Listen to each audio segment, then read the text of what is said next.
Hello GT maths classes में आपका स्वागत है। क्लास 10th चैप्टर है सर्कल।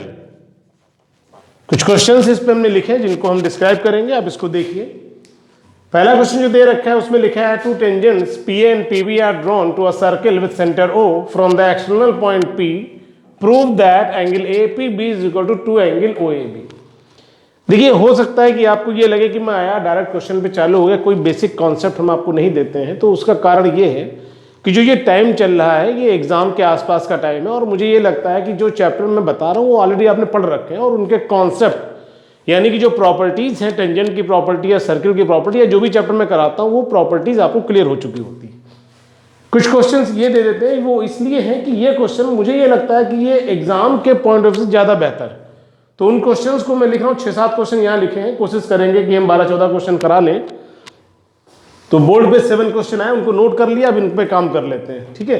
तो पहला क्वेश्चन जो दे रखा है उसमें दिया है 2 टेंजेंट दे रखी, फिगर बनी हुई है, चाहे तो आप फिर से एक बार बना लें। एक सर्किल, 2 टेंजेंट, और ये कॉन्टेक्ट पॉइंट को जोड़ा गया, ये रेडियस है, ए हो गया, बी हो गया, पी हो गया, ये एंगल हो गया कि ये एंगल एक्स हो गया।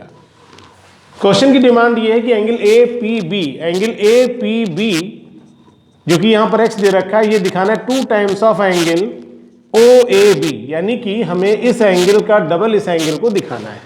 कैसे दिखाया जाए इसको? करने का अगर करना चाहे तो 2 तरीके हो सकते हैं। एक तरीका तो ये हो सकता है कि अगर हम इस पॉइंट को ज्वाइन कर देते हैं, अगर हम ओ बी को ज्वाइन कर देते हैं तो हम जानते हैं कि ओ ए और ओ बी, यानी कि हम कह सकते हैं कि OA और OB आपस में इक्वल होगा। क्यों? क्योंकि रेडियस ऑफ द सर्कल।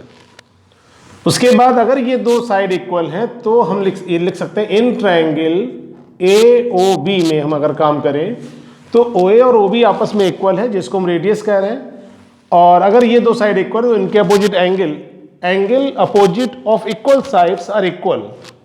तो यहां पर क्या आ जाएगा? अगर OA इक्वल है OB के तो OA के अपोजिट एंगल OBA है और OB के अपोजिट एंगल OAB है, यानी ये दोनों आपस में क्या हो जाएंगे? इक्वल हो जाएंगे, ठीक है। आप लिख सकते हैं opposite angle of equal sides. तो ये तो हुई बात प्रॉपर्टी, यहां पर हमने बता दी, जिसकी वजह से ये मैंने इक्वल किया। अब क्या किया जाए? ट्रायंगल AOB के तीनों एंगल का सम, यानी कि angle AOB plus angle OAB plus angle OBA, इन तीनों का सम कितना होगा? 180 डिग्री होगा, है ना, by angle sum property of triangle. Angle AOB हमको मालूम नहीं है, हम AOB की वैल्यू निकालेंगे इन टर्म ऑफ OAB। कैसे निकलेगा? AOB को लिखा रहने दिया, जो प्रूविंग है उसमें OAB चाहिए, OBA नहीं चाहिए, तो OBA की जगह पर OAB लिखा जा सकता है। तो अगर हम OBA की जगह पर OAB लिख दें तो ये हो जाएगा 2 times of angle OAB is equal to 180। यानी कि अगर एंगल AOB की वैल्यू निकाली जाएगी तो आएगा 180 minus angle 2 times of angle OAB। ये हमने निकाल लिया AOB की वैल्यू। अब जो प्रॉपर्टी पे आते, जो भी मैंने नहीं बताई है आपको, कि किसी भी सर्किल के लिए अगर आप 2 कॉमन टेंजेंट ड्रॉ करते हैं तो कॉमन टेंजेंट के बीच का एंगल और सेंटर का एंगल, ये दोनों सप्लीमेंट्री होते हैं। सप्लीमेंट्री का मतलब होता है इन दोनों एंगल को अगर ऐड करेंगे तो इक्वल टू 180 आएगा। इसका मतलब ये हो जाता है कि अगर APO APB, यानी आप लिख सकते हैं angle APB plus angle AOB is equal to 180 degree. Reason हो जाएगा बाई प्रॉपर्टी। APB का रिलेशन हमको OAB से चाहिए, तो हम AOB की वैल्यू लिख सकते हैं। Therefore angle APB plus 180 minus 2 times of angle OAB is equal to 180। Shift कर देते हैं तो एंगल APB कितना आ जाएगा? APB आ जाएगा 180 minus 180 plus 2 times of angle OAB। 180 cut जाएगा, यहां से एंगल APB की वैल्यू आ जाएगी 2 टाइम्स ऑफ एंगल OAB, और यही हमको प्रूफ करना था। This is question number 1।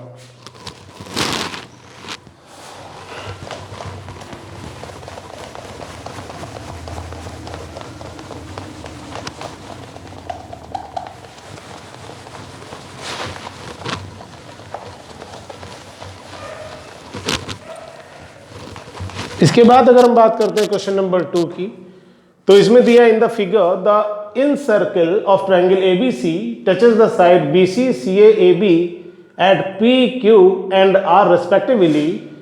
Prove करना है A R plus B P plus C Q is equal to A Q plus B R plus C P. तो कैसे लिखा है इसको देख लीजिए आप। फिगर तो बनी हुई है, चाहे तो आप बना लें या तो दोबारा बना लेते हैं इस फिगर को।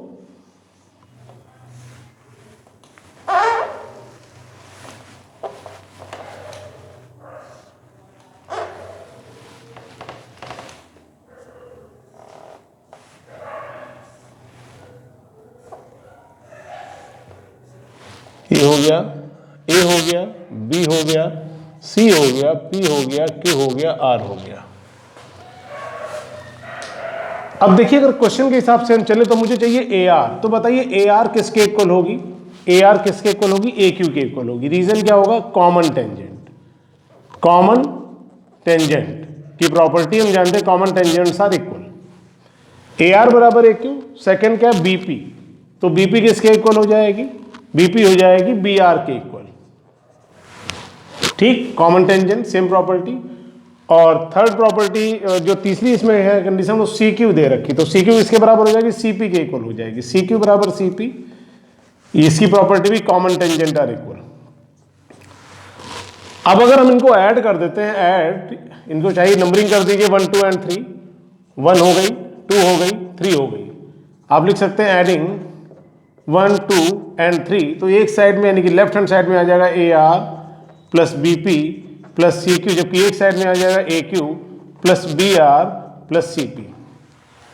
अगर थोड़ा सा आप ध्यान दीजिए तो जो यहां पर लाना था वो आ चुका है, पहला पार्ट हो गया हमारा। ठीक है, अब क्या चाहते हैं? ये जो वैल्यू आई है हमें दिखाना है कि ये किसके इक्वल है? Perimeter of triangle ABC. तो अगर हम सेकंड पार्ट पे काम करें तो अगर पेरीमीटर निकालते हैं, पेरीमीटर ऑफ ट्रायंगल एबीसी अगर लिखेंगे तो तीनों साइड को ऐड करेंगे, यानी कि A B plus B C plus C A. अब ए बी को क्या लिख सकते हैं? अगर ए बी को लिखे तो इसको लिख सकते हैं A R plus B R. B C को क्या लिख सकते हैं? बी सी को लिख सकते हैं हम B P plus C P, जबकि सी ए को लिख सकते हैं हम A Q plus C Q, A Q plus C Q. ठीक है, इधर अगर देखें तो ए आर बी पी और C Q, A R B P और सी क्यू, ये किसके इक्वल है? बी आर सी पी और ए क्यू के सम के इक्वल है। समझने की कोशिश करिए कि मैंने क्या बताया। मैंने कहा कि ए आर बी पी और C Q, A Q B R और सी पी, ये तीन दोनों आपस में क्या है? इक्वल है। यानी कि ए क्यू कहाँ? ये हो गया, बी आर कहाँ? ये हो गया, और सी पी ये हो गया। यानी कि इन तीनों को ऐड करेंगे और इन तीनों को अगर ऐड किया जाएगा तो ये मिल जाएंगी हमको। ठीक है, इसका ये मतलब हो गया कि हम ए आर बी पी और सी क्यू तो लिखते हैं, लेकिन जो बाकी बी आर सी पी और ए क्यू लिखा है, बी आर सी पी और ए क्यू लिखा है, इसको हम वापस क्या लिख दें? A R. आप समझ पा रहे मेरी बात को? नहीं समझ तो यहां से समझिए। हम चाहते हैं कि हमें ए आर बी पी और सी क्यू मिल जाए, तो जहां भी ए क्यू दिखेगा, बी आर दिखेगा, सी पी दिखेगा, उनको हम रिप्लेस कर देंगे। अगर इस चीज को समझ नहीं पा रहे तो फिर से इसको हटा देते हैं। समझ लीजिए, समझना जरूरी है क्वेश्चन को। सिंपल है बट इंपॉर्टेंट है। क्वेश्चन सिंपल है ये सब, लेकिन इंपॉर्टेंट है। देखिए, फिर से देखिए, मैंने क्या बताया? मुझे ए आर चाहिए, जो लेफ्ट साइड में वो चाहिए, कोई भी एक साइड, चाहे तो आरएचएस को रोकिए, चाहे तो लेफ्ट हैंड को रोकिए। तो यहां पर अगर ए आर को हम रोकेंगे तो हमें क्या नहीं चाहिए? हमें ए क्यू नहीं चाहिए। तो जहां भी ए क्यू है उसकी जगह पर हम क्या लिख सकते हैं? ए आर लिख सकते हैं। फिर हमने लिखा बीपी। बीपी हमारे पास यहां पर है, बीपी हमको चाहिए, और हमको बी आर नहीं चाहिए, तो बी आर को भी हम क्या लिख देंगे? बीपी लिख देंगे, क्योंकि बी आर बीपी आपस में क्या इक्वल है। सीपी नहीं चाहिए, सी क्यू चाहिए, तो सी क्यू तो चाहिए हमको, बट सीपी नहीं चाहिए, तो इसको भी हम सी क्यू लिख सकते हैं। अब अगर देखा जाए तो 2 टाइम्स ए आर हो गया, 2 टाइम्स बीपी हो गया, 2 टाइम्स क्या हो गया? ए आर हो गया, बीपी हो गया, सी क्यू हो गया। 2 कॉमन अगर ले लिया जाए तो अंदर आ जाएगा A R plus B P plus C Q.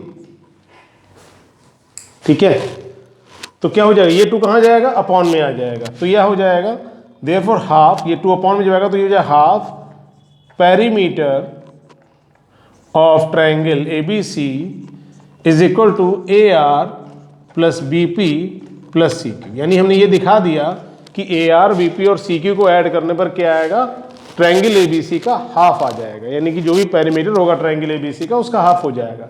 और अगर हम AR, BP, CQ को रिप्लेस कर दें AQ, BR और CP से, तो भी हम ये कह सकते हैं, यानी कि यही चीज हम ऐसे भी लिख सकते हैं, AQ plus BR plus CP is equal to half perimeter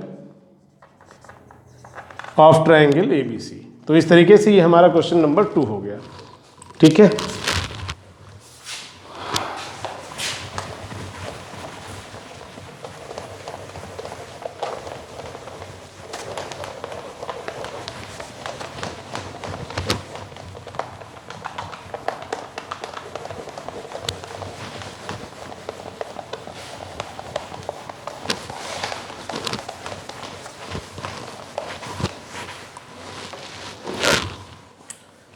इसके बाद अगर हम बात करें क्वेश्चन नंबर 3 है, a circle is touching the side BC of a triangle ABC at a point A at point P and touching AB AC produced at Q and R respectively, prove that. एक अच्छा figure में जो proving करनी है वो अभी आपने किया, लगभग उसी के जैसा है, लेकिन क्वेश्चन कुछ अलग है। इसका क्या दे रखा है, इसमें कहा गया है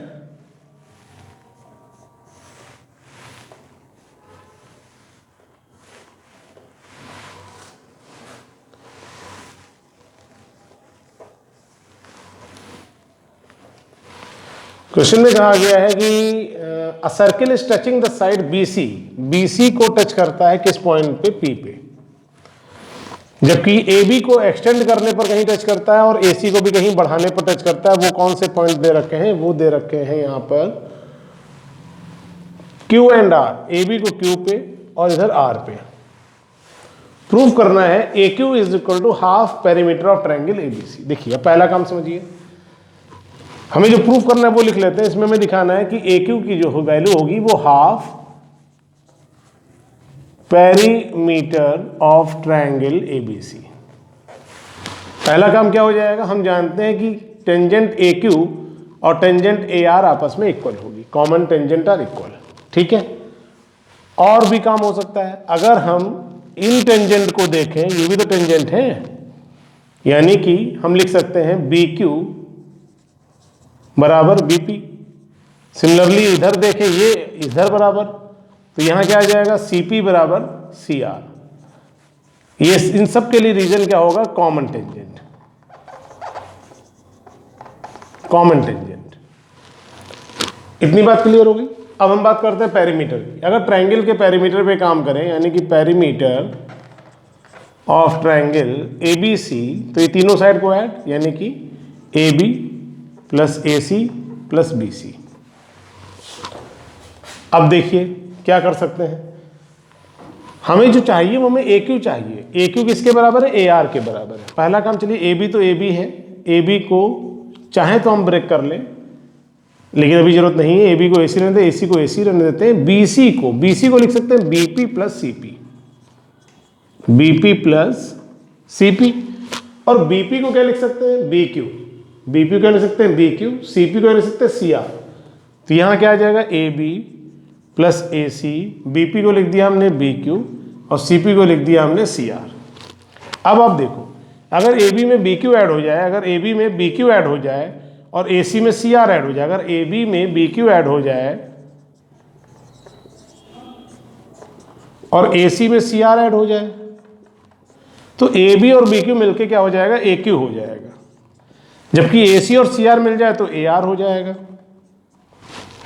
ठीक, हमने क्या बताया, AQ AR आपस में क्या है, इक्वल है। तो अगर हम AR को भी AQ लिख दें तो AQ प्लस AQ, यानी कि यहां पे आ जाएगा 2AQ।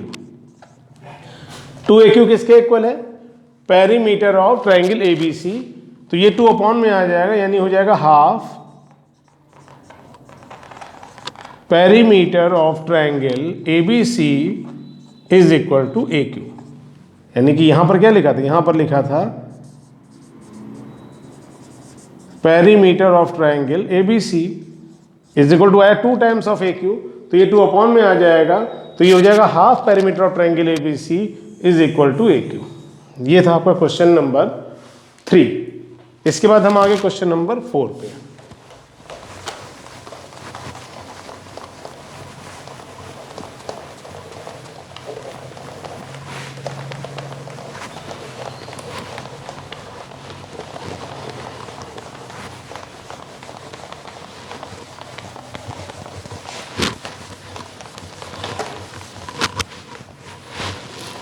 क्वेश्चन नंबर 4 पे अगर देखें तो दे रखा है इन द गिवन फिगर दे रखी है इसकी।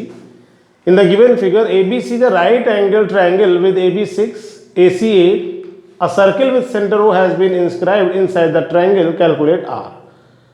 चलिए काम करते हैं इस क्वेश्चन पे। अगर इसको देख लिया जाए, फिगर को अगर देख लिया जाए तो राइट एंगल ट्रायंगल से पहले चलिए सर्किल बना लेते हैं।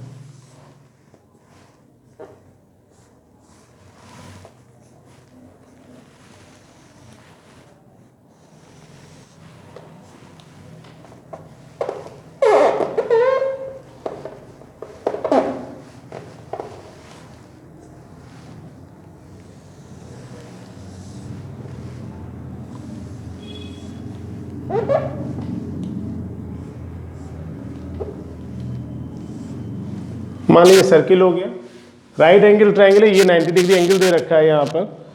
नेम हो गया, ए हो गया, बी हो गया, सी हो गया, डी हो गया पॉइंट, ई हो गया और यहाँ पर एफ हो गया। ठीक, ओ सेंटर हो गया और ये परपेंडिकुलर, इसमें परपेंडिकुलर इसलिए बोला गया क्योंकि रेडियस टेंजेंट पे परपेंडिकुलर होती है, इसलिए 90 डिग्री का एंगल हो जाएगा। चलिए क्वेश्चन पे आते हैं। क्वेश्चन में क्या दे रखा है? लिखा है कि एक circle in the given figure ABC the right angle triangle with AB6, AB पूरी कितनी दे रखी है? 6 सेंटीमीटर दे रखी है और AC पूरी 8 सेंटीमीटर दे रखी है, ये 8 सेंटीमीटर दे रखी है। कैलकुलेट R, R हमको निकालना है। देखिए एक बात समझो आप, पहला काम जो थोड़ा समझने की नीड है वो ये है कि R हमको निकालनी है, तो अगर इसको हम जोड़ दें, ये भी कॉन्टेक्ट पॉइंट है, कॉन्टेक्ट पॉइंट को अगर हम सेंटर जोड़ दें तो ये रेडियस होती है, यानी ये भी R होगी, ये भी R है। अगर इतनी फिगर को देख लिया जाए तो ये हमको स्क्वायर दिख रही है। कैसे स्क्वायर दिख रही है? देखिए ये 90 डिग्री एंगल, ये 90 डिग्री एंगल, ये 90 और ये 90। ठीक, तो 90 का मतलब ये नहीं होता कि स्क्वायर होगा, रेक्टेंगल भी हो सकता है, लेकिन स्क्वायर क्यों होगा? देखिए रेक्टेंगल में क्या होता है, अपोजिट साइड इक्वल होती है और यहाँ पर ये कह दी गई है कि ये भी R और ये भी R, तो इनके अपोजिट साइड ये भी R होनी चाहिए, इधर ये भी R होनी चाहिए। इसका मतलब चारों साइड यहाँ पर इक्वल है, that's why this quadrilateral is a square. अब अगर ये हमने R बता दी तो इसका मतलब रिमेनिंग डिस्टेंस की अगर हम बात करें तो ये कितनी हो जाएगी? ये हो जाएगी 6 माइनस R। ठीक है, आप समझ पा रहे हैं मैंने क्या बताया कि अगर ये R है, डिस्टेंस पूरी 6 है, तो जो रिमेनिंग डिस्टेंस BD है वो कितनी होगी? 6 माइनस R होगी।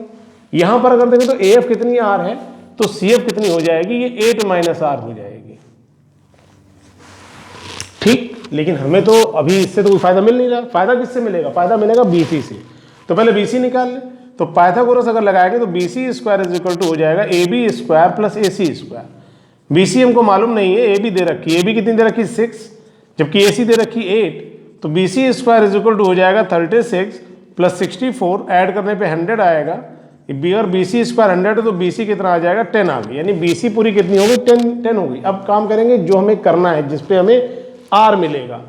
हम लिख सकते हैं यहां पर CF is equal to C, क्यों? कॉमन टेंजेंट, CF बराबर C कॉमन टेंजेंट। इधर से लिखें BD is equal to B, ये भी कॉमन टेंजेंट। रीजन क्या हो जाएगा? Common tangent, common tangent. CF बराबर C, BD बराबर B हो गया। अब क्या करें? अगर इन दोनों को ऐड कर दें तो क्या आ जाएगा? CF plus BD is equal to CE plus B। इनको ऐड करने पर आया ना, एडिंग। अगर ऐड किया गया तो आ गया CF plus BD is equal to CE plus B। CF की वैल्यू कितनी थी? CF की वैल्यू कितनी है? लिख लेते हैं यहां पर। CF कितनी है? CF है 8 माइनस R। ठीक है, और BD कितनी है? 6 माइनस R। कहां से आई? बता दिया मैंने आपको कि अगर ये रेडियस है तो ADR हो जाएगी। अगर ADR है, आप ऊपर चाहे तो लिख दें कि AD is equal to R and A F is equal to R. That's C F बराबर 8 माइनस आर और बी डी बराबर 6 माइनस आर। इनकी वैल्यूज अगर लिख दी जाए तो सी एफ की जगह पे 8 माइनस आर आ जाएगा, जबकि बी डी की जगह पर अगर देखें तो 6 माइनस आर आ जाएगा। इज इक्वल टू कितना हो जाएगा, सी प्लस बी। अगर सीई और बी ऐड हो जाएगा तो ये पूरी कितनी हो जाएगी, बीसी हो जाएगी। 8 और 6 मिलके 14 minus 2r is equal to BC, और बीसी की वैल्यू निकाली है हमने 10, तो 2r बराबर कितना आ जाएगा, 14 माइनस 10 यानी कि 4, तो r बराबर आ जाएगा 4/2 यानी कि 2 सेंटीमीटर या 2 यूनिट, यानी जो सर्किल की रेडियस होगी वो कितनी हो जाएगी, 2 सेंटीमीटर हो जाएगी। यही इसका आंसर है।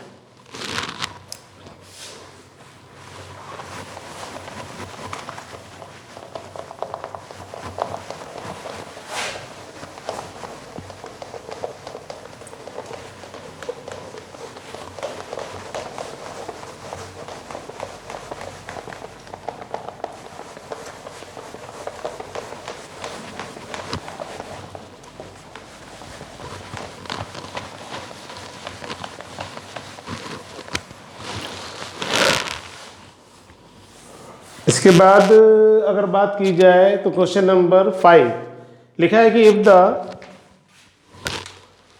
If from an external point P of a circle with centre O, two tangent PQ and PR are drawn such that angle QPR is 120 degree, prove that 2PQ is equal to OP। देखिए इसकी figure नहीं दे रखी तो पहले figure आपको बनानी पड़ेगी इसकी।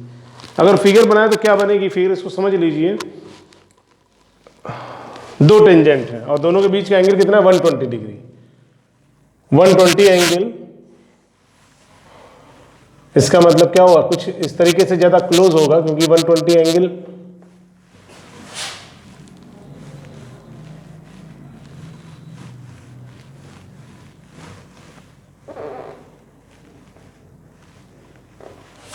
ये 120 एंगल हो गया, ये O पॉइंट हो गया, ये P पॉइंट हो गया, PQ and PR. PQ and PR, two tangent PQ and PR are drawn such that angle QPR is QPR, यानी this is 120 degree angle given. Prove that 2PQ okay. देखिए काम समझ लीजिए, हम जानते क्या कि टेंजेंट के जो कांटेक्ट पॉइंट से सेंटर को ज्वाइन करेंगे तो ये रेडियस होगी और रेडियस टेंजेंट पे परपेंडिकुलर होती है, यानी कि 90 डिग्री एंगल है। प्रॉपर्टी जो मैंने नहीं बताई है वो जान लीजिए कि किसी भी टेंजेंट के जो भी टेंजेंट का इंटरसेक्टिंग, जो टेंजेंट आपस में जो इंक्लिनेशन होता है, टेंजेंट आपस में जो एंगल बनाती हैं, उस पॉइंट को अगर सेंटर से ज्वाइन कर दिया जाए तो ये एंगल बाइसेक्टर होता है, यानी कि ये एंगल को बाइसेक्ट करता है। अगर पूरा एंगल 120 है तो ये आधा एंगल 60 डिग्री होना चाहिए और ये 90 दे रखा है, तो ये एंगल कितना हो जाएगा, 30 डिग्री हो जाएगा। क्वेश्चन खत्म हो गया। क्यों खत्म हो गया, ट्रिग्नोमेट्री में आपने पढ़ा है कि कोई भी ऐसा राइट एंगल ट्रायंगल जिसमें अगर एक एंगल 30 का है और एक 60 का है तो अपने आप ही अगर 90 डिग्री का एंगल होगा तो अगर एक 30 तो दूसरा 60 होना चाहिए, तो उसमें जो सबसे बड़ी साइड मीन्स हाइपोटेन्यूज, वो सबसे छोटी साइड की ट्वाइस होगी। ये प्रूविंग है, लेकिन हम उसको यहां पर करेंगे, कैसे करेंगे, in triangle OPQ, in triangle OPQ में अगर काम करें और कोई भी एक एंगल ले लें, क्योंकि आपने हाइट एंड डिस्टेंस चैप्टर भी पढ़ा है, ट्रिग्नोमेट्री भी पढ़ी है, तो अगर यहाँ पर हम लगा दें, हमें क्या चाहिए, हमें चाहिए OP और क्या चाहिए हमको, OP और PQ, OP और PQ, यानी कि हाइपोटेन्यूज चाहिए और परपेंडिकुलर चाहिए। अगर हम 30 लगा दें, साइन 30 लगा दें, तो sine 30 is equal to perpendicular यानी PQ अपॉन हाइपोटेन्यूज यानी कि OP, और साइन 30 की वैल्यू कितनी होती है, 1/2। तो अगर यहां से हम क्रॉस मल्टीप्लाई करेंगे तो क्या आ जाएगा, ये आ जाएगा OP बराबर 2PQ। अब देखिए इसमें काम मेनली क्या है, मेन की ये है कि प्रॉपर्टी मालूम हो कि जब हमने OP लाइन ड्रॉ की, ये बाइसेक्टर अगर आप नहीं यूज करना चाहते तो आप कॉन्वेंसी लगा के प्रूव कर सकते हैं। कॉन्वेंसी कैसे लगेगी, ये साइड इसके बराबर radius of the circle, common tangent आपस में इक्वल होती है और दूसरा 90 डिग्री एंगल इक्वल, ठीक। तो ये दोनों ट्रायंगल क्या हो जाएंगे, कॉन्ग्रुएंट हो जाएंगे। अगर कॉन्ग्रुएंट है तो बाई CP/CT ये पार्ट इसके बराबर होगा और पूरा 120 डिग्री है तो आधा आधा 60-60 यहां पर हो जाएगा। तो ये था क्वेश्चन नंबर 5। इसके बाद क्वेश्चन नंबर 6 पे काम करते हैं।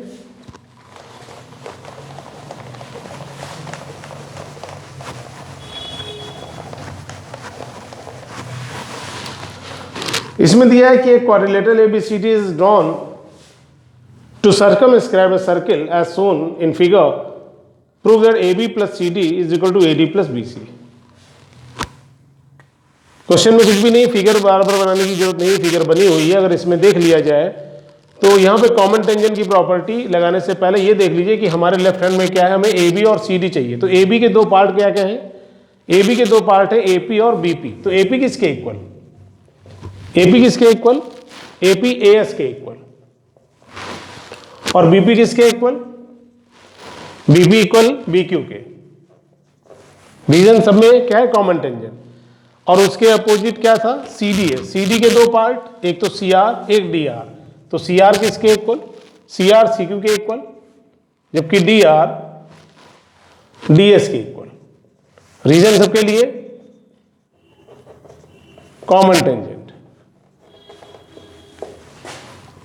अब क्या कीजिए, अगर ऐड कर दें इनको, एडिंग 1 2 3 एंड 4, यानी नंबरिंग कर लीजिए 1 2 3 4। अगर इनको ऐड किया जाए तो क्या आएगा, एक तरफ हो जाएगा AP plus BP plus CR plus DR is equal to AS plus BQ plus CQ plus DS। अब AP और BP अगर मिल जाए तो इसको मिला के AB लिख सकते हैं, CR DR मिल जाए तो इसको मिला के CD लिख सकते हैं, AS और DS मिल जाए तो इसको AD लिख सकते हैं, और BQ CQ मिल जाए तो इसको BC लिख सकते हैं। तो ये था आपका क्वेश्चन नंबर 6, यानी AB plus CD is equal to AD plus BC। अच्छा, इसी के बाद क्वेश्चन नंबर 7 पे अगर काम करें तो फिगर लगभग यही काम कर जाएगी मुझे लगता है, क्योंकि क्वेश्चन में कहा गया है कि prove that parallelogram circumscribing a circle is a rhombus. यानी कि अगर फिगर को थोड़ा सा इमेजिन कर लिया जाए, पैरेललोग्राम दे दिया इन्होंने,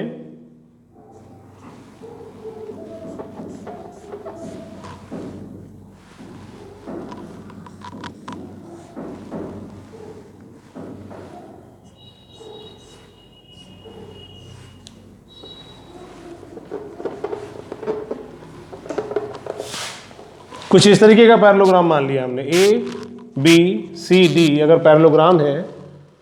अच्छा, कुछ नेमिंग अपनी तरफ से कर सकते हैं, तो P दे दिया, Q दे दिया, R दे दिया, S दे दिया।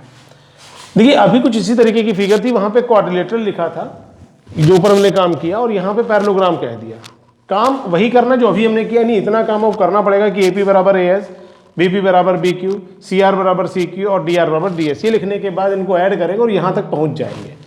जब यहाँ तक पहुँच जाएंगे, यानी कि इसी को अगर कंटिन्यू किया जाए, हमने लिख दिया कि AB plus CD is equal to AD plus BC।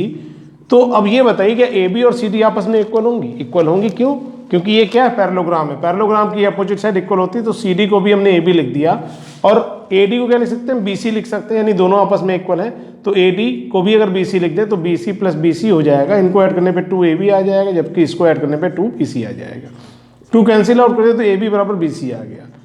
अब हमें आप ये बताइए कि अगर किसी पैरेललोग्राम की अगर एडजेसेंट साइड इक्वल हो, अगर किसी पैरेललोग्राम की एडजेसेंट साइड इक्वल है, तो क्या इसको रोम्बस कह सकते हैं? कह सकते हैं। क्यों कह सकते हैं? क्योंकि अगर ये साइड मान लीजिए A है और ये भी A आ गई, तो अपोजिट साइड आर इक्वल, तो ये A हो जाएगी, उधर ये हो जाएगी, यानी चारों साइड आपस में इक्वल हो जाएंगे, और चारों आपस में इक्वल होंगी, तो इसको हम क्या कह सकते हैं, दिस इज अ रोम्बस। ठीक है, आज बस इतना ही, फिर मिलते हैं नेक्स्ट क्लास में। थोड़ा सर्किट के क्वेश्चन और कराएंगे। ठीक, एक बार फिर से हम आपसे कहते हैं कि चैनल को सपोर्ट करिए, सब्सक्राइब करिए, शेयर करिए, लाइक करिए, जिससे कि हम आगे बढ़ पाएँ, आप आगे बढ़ पाएँ। ठीक है, ओके, थैंक यू।